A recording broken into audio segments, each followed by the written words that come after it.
In the last class, we were discussing the phenomena of diffraction, which is the bending of light rays over the corners of obstacles and the subsequent encroachment of light into the geometrical shadow region. Next is distinguish between interference and diffraction. Hope you must have already studied this for your plus 2 classes. First point is interference takes place between two separate wavefronts originating from coherent sources, whereas diffraction takes place between secondary wavelets originating from different points of the same wavefront.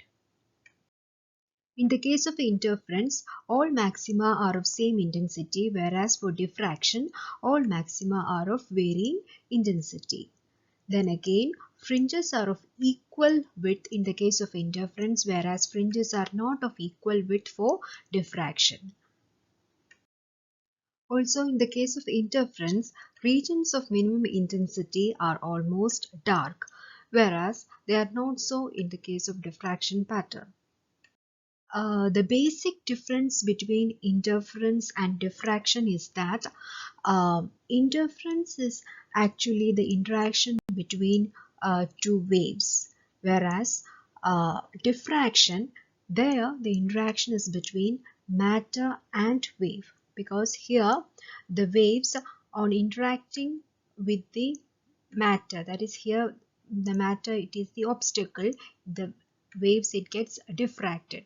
Now this diffracted rays, they undergo interference and you will get a diffraction pattern here on the screen.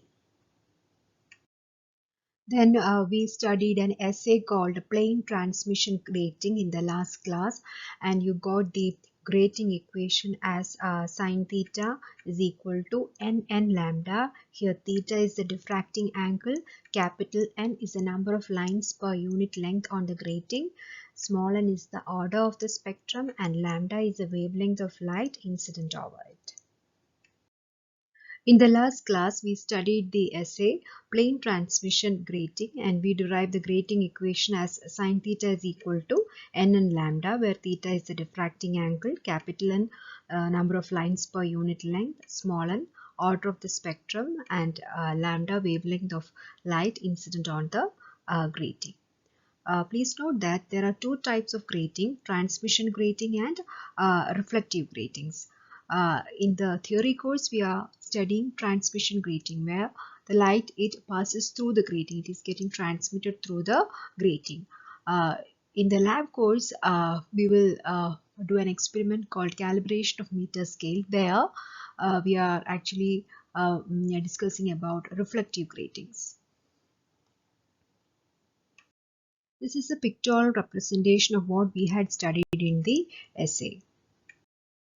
So here, when white light is passed through a diffraction grating, you will get a bright band at the center of the screen. It represents the majority of incident rays that don't undergo diffraction. Now this is the first order spectrum when small n is equal to 1. Then these are the second order spectra, n is equal to 2. You can see that the intensity, it goes on decreasing on either side. Here the central bright band, it has the maximum intensity. Next is resolving power of optical instruments. Resolving power of an optical instrument is its ability to produce distinctly separate images of two nearby objects. For example, these are the two spectral lines, yellow 1 and yellow 2 of mercury vapor lamp. This is the experimental setup that we use in our lab for plane transmission grating. This is the mercury vapor lamp. You can see here white light coming out. Then this is called spectrometer. It has three parts. This part is called the collimator. Here at the end of the collimator, there is a small slit here. So light from the mercury vapor lamp, it passes through this slit in the spectrometer, and it's called collimator because it guides the light to the grating. Here a grating it is placed, and this part of the spectrometer it is called the prism table. So in this table we can either place a prism or a grating. It is usually called prism table. So here grating it is placed. Now light it is falling normally on this grating. Now on diffraction it undergo diffraction, and here this is called the telescope, and when you look through the eyepiece you can see the diffraction spectra of the mercury vapor lamp. So in the spectra of the mercury vapor lamp, when we look through the eyepiece, you can see this yellow, this is yellow 1 and yellow 2 lines. These are actually the characteristic lines of mercury vapor lamp. Okay. You can actually rotate the telescope towards the left and towards the right, and you can see different colors of spectral lines for mercury vapor lamp. We will discuss more about this in our lab course. Also, you have a topic called dispersive power of grating in diffraction. That short, it is often asked as a short question. Define dispersive power of grating and write down its expression. So that part I will teach you during the lab course. Now coming back to resolving power of optical instruments, it's a very important short question. You have to study its definition and an expression. You don't have to derive the expression, you just study the expression for resolving power. So what is resolving power? Resolving power of an optical instrument is its ability to produce distinctly separate images of two nearby objects. So it will produce distinctly separate images of two nearby objects. In the case of an analyzing instrument like a spectrometer, we are concerned with two spectral lines very close to each other. Now please note that what is this spectrometer? We are actually using an optical spectrometer in our lab. So it is an instrument used to analyze light. I will tell more about the spectrometer in our lab course. Okay, so for an analyzing instrument like this spectrometer, we are more concerned with two spectral lines which are very close to each other, that we have seen earlier, the yellow 1 and yellow 2 lines of mercury spectrum, mercury vapor lamp spectrum. So in such cases, the resolving power of the instrument is defined as its ability to just resolve. Please note that its ability to just resolve two neighboring spectral lines. Next, we are going to discuss a very important topic, Rayleigh's criteria for resolution. It is often asked as a short question too. What is it? Rayleigh's criteria for resolution. So when you see two nearby objects through an optical instrument, you are actually seeing the diffraction pattern of that two objects.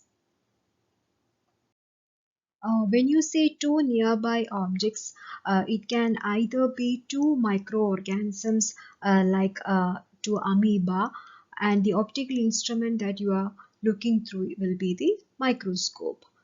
Or in another case, for example, if the optical instrument is a telescope, the two nearby objects can be a binary star, two stars which are very close to each other. So if the resolution or if the resolving power of the optical instrument is good, you can see the two amoeba as distinctly separate or the two stars as distinctly separate. So there is actually a criteria for these objects. When you look through the optical instrument, you are actually seeing or you are actually viewing the diffraction pattern of those two nearby objects. And now what does this diffraction pattern look like? It consists of a central maxima accompanied by maxima and minimizant. So here in this figure they have shown this.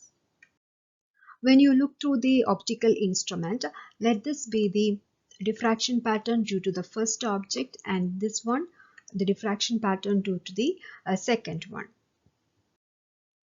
You can see that these are the central maximas of the images of the two objects. So images means basically the diffraction pattern of the two objects. And now why we are getting diffraction pattern? Because whenever light goes through an optical instrument, it is passing through an aperture. So whenever it goes through an aperture, it suffers diffraction. So that's why you are getting diffraction pattern of images for the objects. In the first case, you say that the images are well resolved because the central maximas are far apart. So the images will be well resolved. Whereas in the second case too, they are well resolved due to some certain criteria. I will tell that later. Now, again, the third case, you can see that the distance between the central maximas, they are even closer. So they are saying that up to this distance, the images, they are well resolved. Now when you come to the fourth case, now this distance, it is very small compared to this one. Now if the distance it becomes less than the third case, now the images, they will be unresolved, because in that case you will see no two images but a single image. So this third case, it gives the criteria for resolution. That is, if the distance between the central maxima gets lesser than this, then the images, it will be unresolved. And that criteria is called Rayleigh's criteria for limit of resolution. And it states that the images of two nearby objects are said to be just resolved if the central maxima of the diffraction pattern of the first object, this is the central maxima of the diffraction pattern of the first object, it falls exactly on the first minima of the diffraction pattern of the second object. This is the first minima of the diffraction pattern of the second object. So the central maxima of the diffraction pattern of the first object, it falls over the first minima of the diffraction pattern of the second object, or vice versa.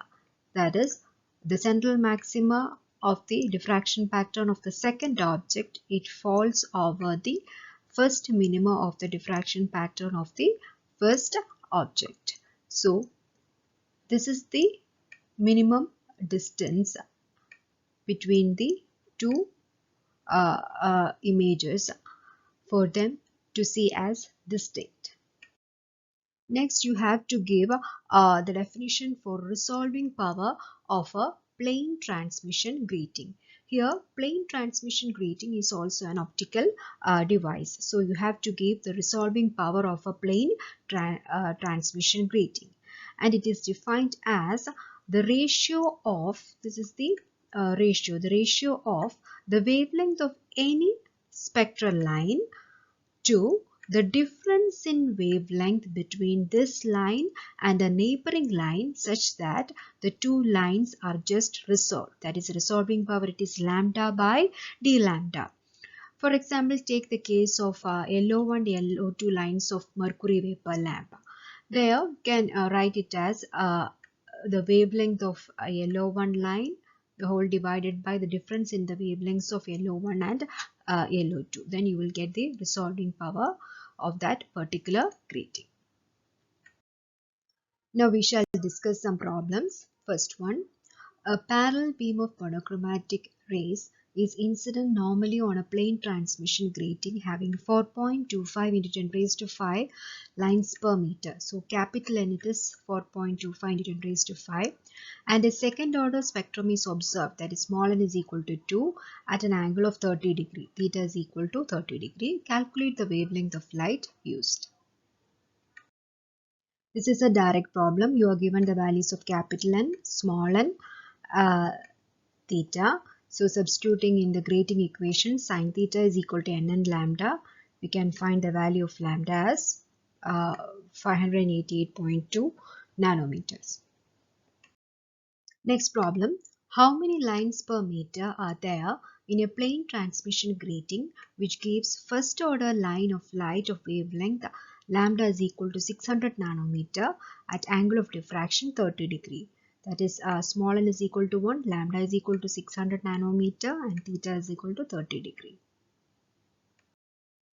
On directly substituting in the grating equation, you will get the value of capital N as 8.33 into 10 raised to 5 lines per meter. Now the third problem. A parallel beam of light is incident normally on a plane transmission grating having 5000 lines per centimeter. Please note that it is lines per centimeter. So you have to convert it to lines per meter.